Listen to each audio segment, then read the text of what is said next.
Boa noite, seja bem-vindo ao Mais Europa. Nesta semana de agosto escolhemos um tema da maior importância para a Europa e para Portugal no médio e no longo prazo. Trata-se da Estratégia Europa 2020, herdeira da Estratégia de Lisboa, lançada em 2000 para fazer da economia europeia a mais competitiva do mundo. Convidamos para o nosso debate José Silva Peneda, Presidente do Conselho Económico e Social, e Lino Gomes Fernandes, Presidente da Agência de Inovação. Mas antes, veja connosco uma pequena reportagem sobre os objetivos da Agenda 2020.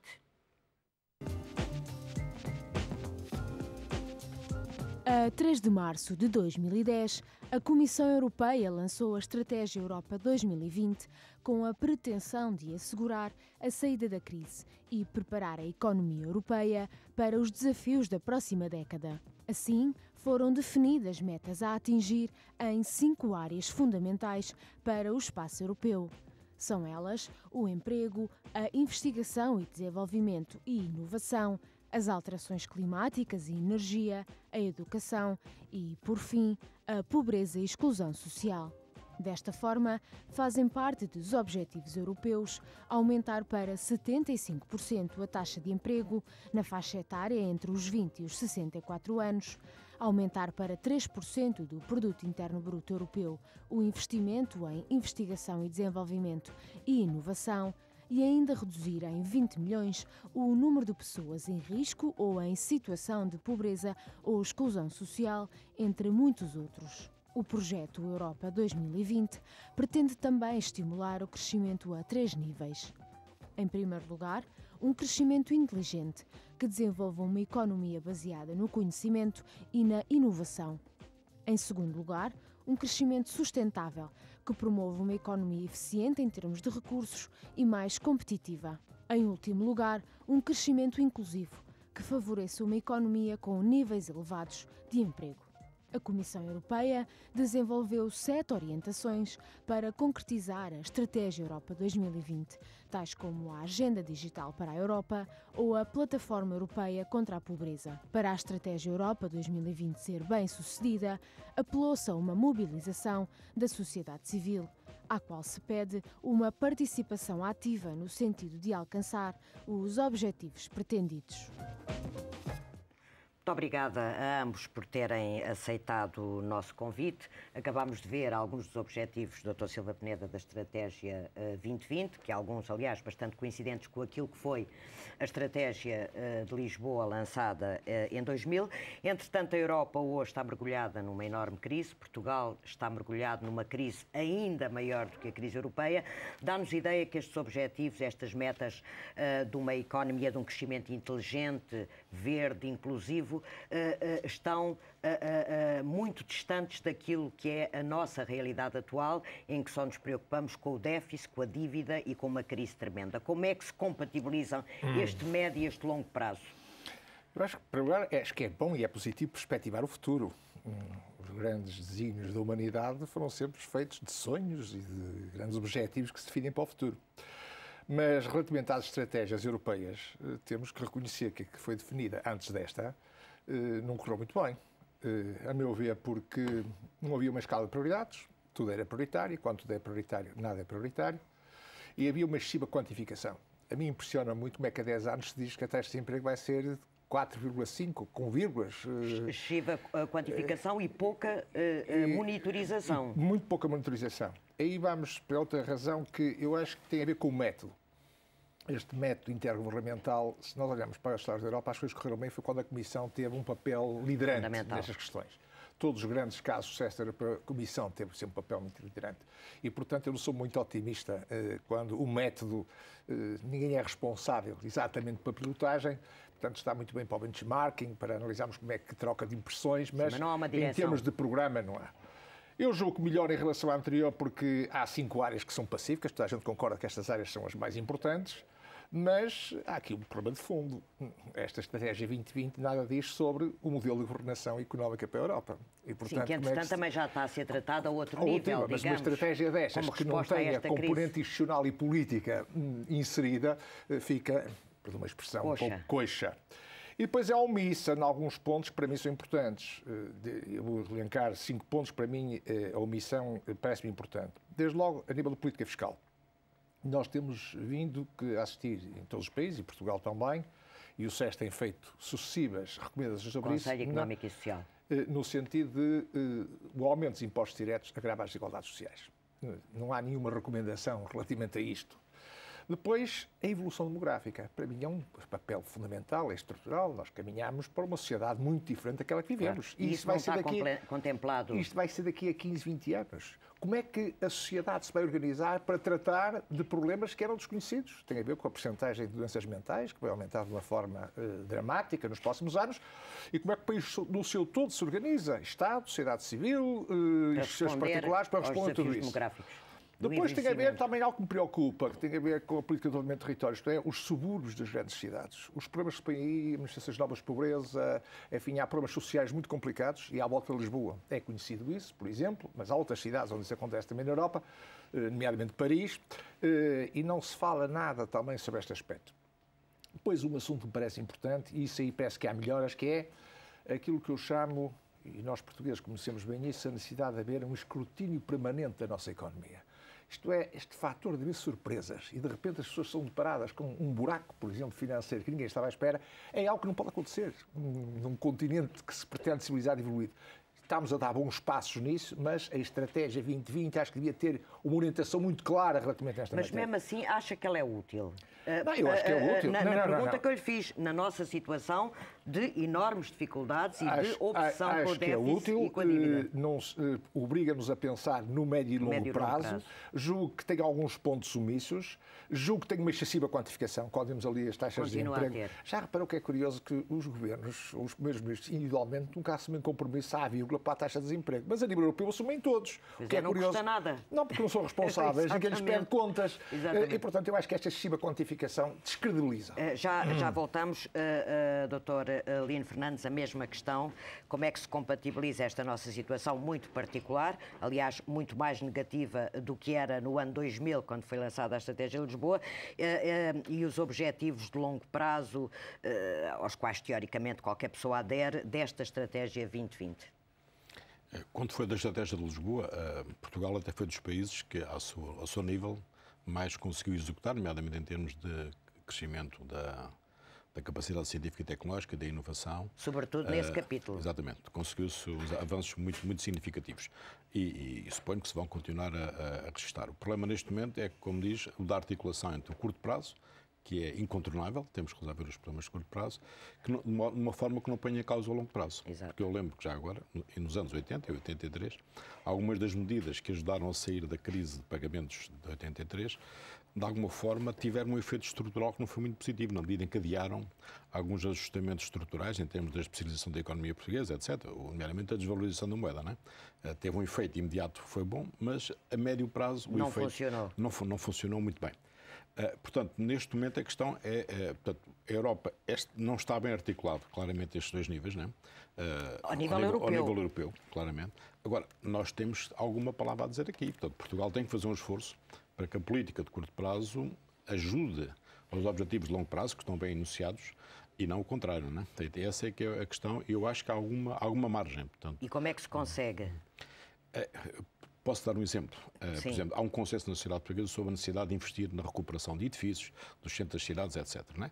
Portanto, isso é bom, porque, além do mais, cria emprego, melhora as condições de vida, torna o centro das cidades mais agradáveis, e amigas das pessoas. Agora, uma coisa é fazer isso com os métodos tradicionais. Outra coisa é fazer isso incorporando novos materiais que, entretanto, foram desenvolvidos, incorporando novos tipos de energia e de poupança energética, incorporando novos sistemas de domótica, de controle da saúde, da terceira idade, etc. Portanto, se nós conseguimos meter nas atuações de curto prazo a criação de mercado para produtos que foram desenvolvidos, entretanto, e que seja uma forma de acelerar a chegada ao mercado desses produtos, estamos a articular o curto com o longo prazo. Mas temos um problema imediato, que é um problema de não ter investimento, muitas vezes, nem sequer para esse tipo de políticas mais imediatas. Esses produtos estão desenvolvidos, não é?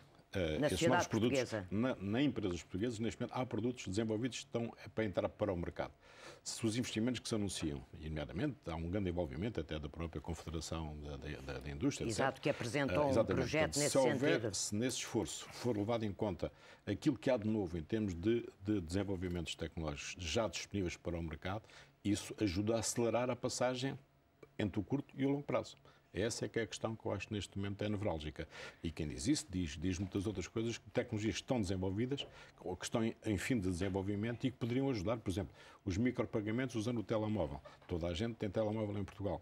Se nós usarmos mais soluções de micropagamentos, se calhar aumenta a segurança, deixa de haver dinheiro em certos sítios, nos táxis, etc. E, portanto, há medidas... também pode desenvolver empresas que estão a avançar com essas tecnologias. Há empresas que já têm essas soluções. A questão agora é acelerar a chegada ao mercado e não ficarem paradas, porque seria dramático que a quantidade de novos produtos que, entretanto, estão a ser desenvolvidos e foram desenvolvidos não fossem para o mercado devido à crise. Esse é que é, para mim, portanto, a questão muitas nevrálgica. das ideias, das políticas, das estratégias que estão contidas na Estratégia 2020 podem ser úteis mesmo a um país nas circunstâncias particulares em que nós nos encontramos. Desde que haja um esforço de articulação e de cooperação entre os portugueses. Acho que os portugueses têm que se unir e a questão dá prioridade não só à produção nacional, mas nomeadamente à produção nacional de novos produtos.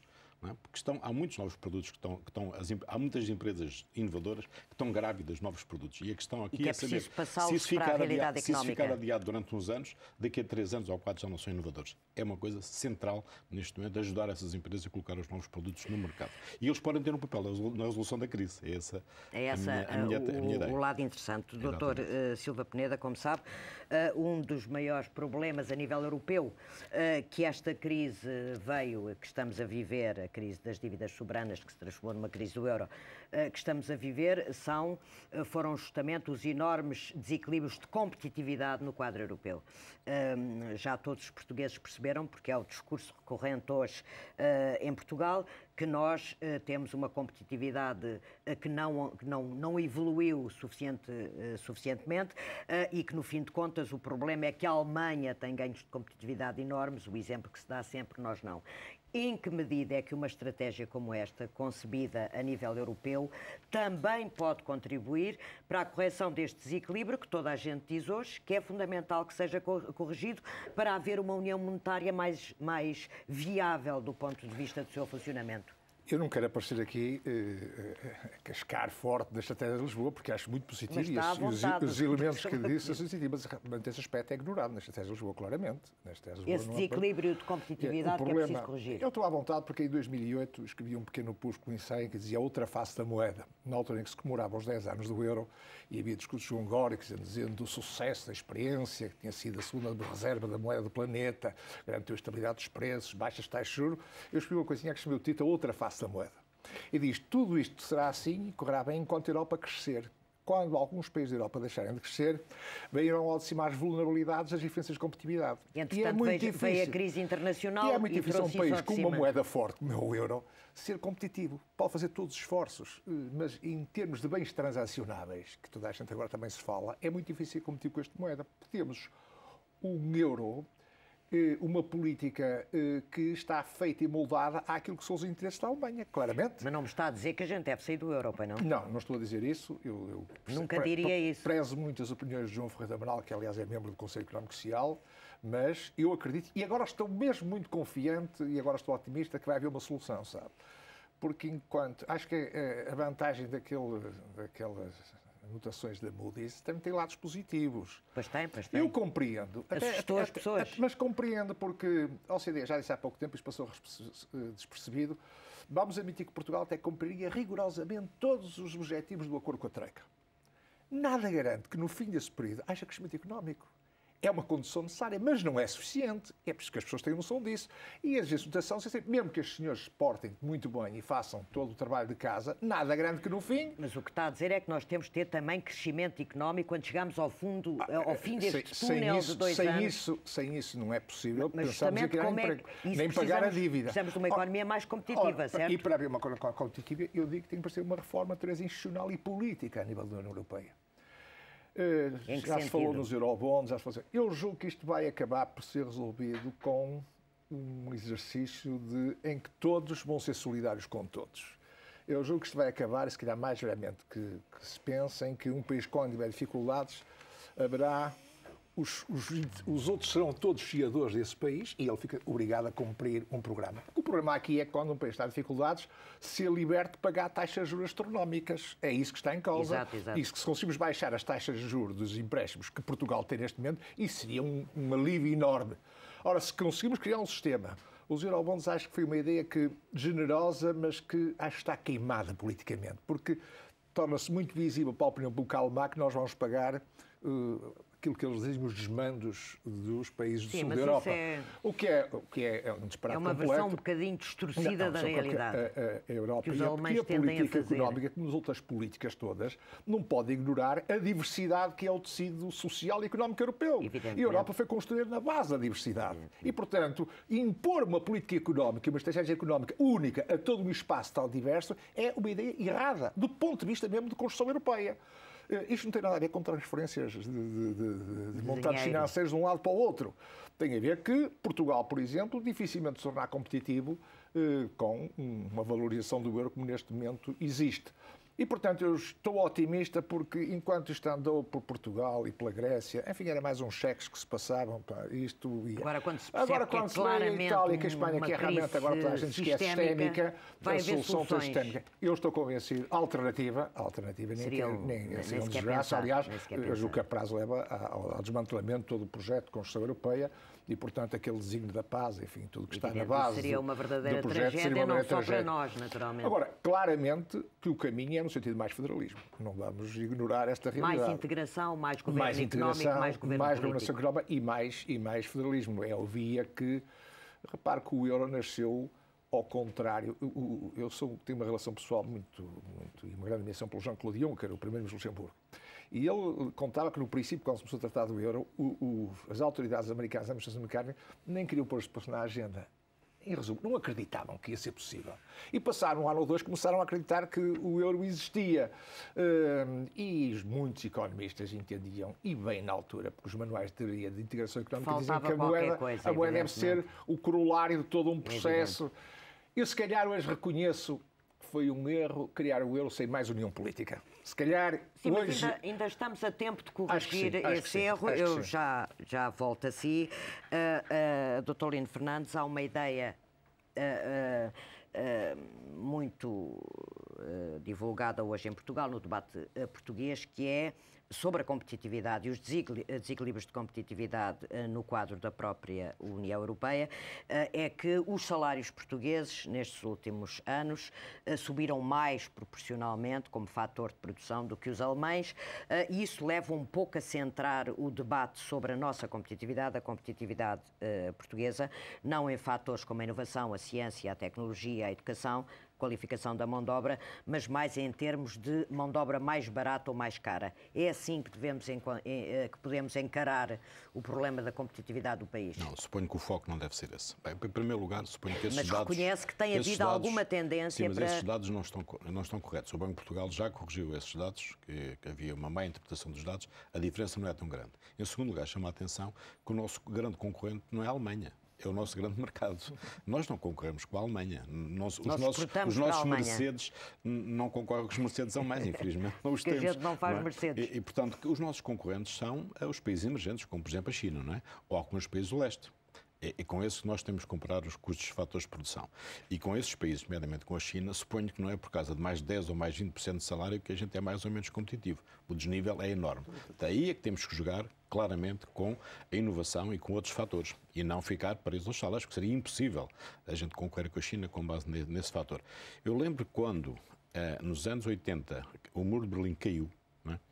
E desencadeou-se todo este processo de alargamento do leste. E do fim do comunismo e da emergência da China nos anos seguintes, não é? Portugal estava muito mal posicionado para tirar partido da grande dinâmica que houve no mercado mundial, porque a nossa especialização era concorrente com a da China e com outros países emergentes e não complementar. Portanto, nós não conseguimos tirar partido dessa dinâmica por essa razão. E, de facto, não conseguimos. Por outro lado, porque a nossa inserção nas infraestruturas de transporte era muito deficiente. Não é? Toda a gente sabe, os empresários se queixavam, para exportar qualquer coisa tinham que ir à França ou a Vigo ou não sei o quê, porque os nossos portos não estavam bem articulados. Ora, nós temos neste momento uma grande oportunidade de alterar essa situação. Porque nós éramos periféricos na Europa, por essa razão que vimos há pouco. Neste momento há uma mudança, está a haver uma mudança na geografia dos transportes marítimos, que é aí que se joga a globalização. Em 2014 vai entrar em funcionamento o canal do Panamá alargado, que vai possibilitar que os grandes navios passem diretamente da Ásia para para o Atlântico, o que vai aumentar a importância do comércio no Atlântico, do comércio marítimo em geral, nomeadamente a posição do Brasil, também vai ser abastecido por essa via, mas e diretamente de Portugal, porque os portos, primeiramente o Porto de Sines, é o primeiro porto, se quisermos, nesse trajeto. Portanto, Portugal investiu, há uns anos para cá, tem investido bastante na melhoria dos portos, na ligação dos portos às ferrovias. Aí tem uma oportunidade. Tem uma oportunidade de recentrar a sua posição numa posição periférica na Europa para uma posição mais central na globalização. E porquê é que pode tirar a partir desta oportunidade? Porque, entretanto, começou a corrigir e está a corrigir o modelo de especialização. Aquilo que há de novo nas empresas portuguesas inovadoras, não é? E houve um grande crescimento. Eu lembro, quando a Agência de Inovação foi criada em 93, haveria, quanto muito, 200 empresas em Portugal que faziam investigação e desenvolvimento. Menos do que isso, e hoje? Em 93. Agora há mais de 2.000. Portanto, são 10 vezes mais. E não são empresas pequeninas, só marginais, etc. Estas empresas respondem por 50% das nossas exportações. Portanto, já é um conjunto relevante de empresas. O que essas empresas fizerem em termos económicos tem impacto macroeconómico. Quer dizer que valeu a pena o nosso investimento na ciência e tecnologia, claramente. Sem dúvida, já tem reflexos empresariais, porque o grande crescimento na investigação e desenvolvimento em Portugal, nos últimos anos, fez em grande parte, na maioria dos casos, pelo crescimento do ID empresarial. Neste momento, as empresas investigam mais que as universidades e os laboratórios de Estado juntos. Isto é uma nova realidade, cujos resultados, em termos de competitividade, ainda não são muito evidentes, mas já são, por um lado, são operadores relevantes, e, por outro lado, aquilo que desenvolveram, e isso é um aspecto muito importante de se explicar, o que foi desenvolvido, em grande parte, são meios de produção, isto é, não são só bens de consumo. Isto é, Portugal exporta calçado e já se sabe que é competitivo, mesmo para os mercados mais desenvolvidos, para os mercados mais ricos. Mas Portugal transformou-se num exportador de máquinas para calçado, num exportador de software para calçado. Isso é completamente novo. E isto é que é novo, é isto é que a gente consegue. Nós, nos anos 80, não conseguimos exportar nada de relevante para os países emergentes. Aquilo que eles precisavam nós não tínhamos. Nós éramos concorrentes com eles. Nós, neste momento, não só os nossos bens de consumo que sobreviveram são mais competitivos e são mais desejados e são mais bem pagos, como a gente exporta meios de produção que podem ser exportados para esses países. Não só para a China e para o Brasil, mas para outros países que, neste momento, estão em emergência. Nós podemos ter esse papel. Portanto, essa oportunidade não existia há 20 anos. Estamos mesmo a chegar ao fim do nosso debate. 1 minuto. Fizemos bem nesta grande aposta que fizemos na ciência e ela, mesmo na situação de crise em que nos encontramos, pode ser uma alavanca para o nosso... Seguramente. Eu concordo inteiramente com o que foi dito aqui e relembro que o professor Arão Lopes dizia que nós temos um quadrado que ainda não soubemos preencher, em que um dos lados é a União Europeia, do outro lado é Portugal, África e Brasil. E esse quadro está muito para preencher e tem aqui enormes potencialidades. E o que está feito... Pressuponho algo que um autor americano outro dizia, que era uma ideia nunca é uma ilha. Uma ideia resulta muito em interação entre as partes. Eu julgo que caracteriza muito a sociedade portuguesa é muitas vezes a falta de confiança nessa direção. E o mundo da ciência tem procurado fazer essa convergência, essa rede de diferentes áreas de conhecimento que resulta essa inovação. E é isso que temos de acelerar. Chegamos ao fim do nosso tempo, passou a correr. Muito obrigada a ambos por terem participado neste debate. E por nós, chegamos ao fim de mais uma edição do Mais Europa. Continue connosco através do nosso blog em maiseuropa.wordpress.com e das redes sociais no Facebook e no Twitter. Esperamos por si na próxima semana aqui no Mais Europa. Até lá.